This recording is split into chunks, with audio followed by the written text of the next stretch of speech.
High, hello hello hello hello, কেমন আছো তোমরা সবাই? আমি ভালোই আছি।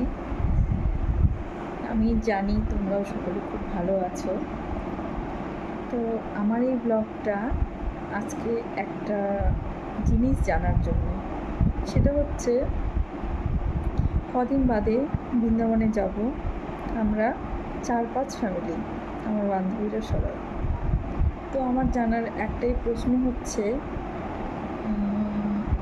আমরা থাকবো রাধাকুণ্ডে, ওখান থেকেই 84 ক্রোশ ভ্রমণ করবো, পরিক্রমা বলে যেটাকে, 84 ক্রোশ পরিক্রমা।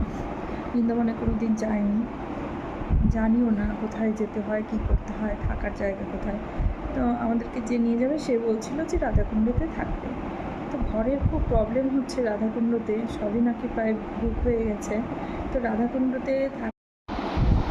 রাধাকুণ্ডতে থাকতে একটা ঘরের খুব প্রয়োজন। তো সেটা কোথায় পাওয়া যাবে, যেখান থেকে বেশিটা হাঁটতে হবে না ওখান থেকে, সেরকম ঘর চাইছি। তো তোমরা যদি একটু ঘরের সন্ধান দাও তাহলে খুব ভালো হয়। কারণ কিছুদিন পর বলতে আমরা যাব লক্ষ্মী পূজার পরের দিন রওনা দেওয়ার কথা চলছে, জানি না কী হবে, হয়তো পুজোর মধ্যেই যাব।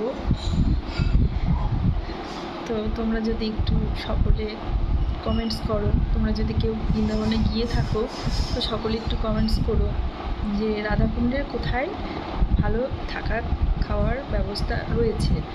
আর একটু ভালো হয় যদি ফোন নাম্বারগুলো কমেন্টসে দিয়ে দাও, যে যাদের সাথে যোগাযোগ করলে আমরা ঘরগুলো পাবো।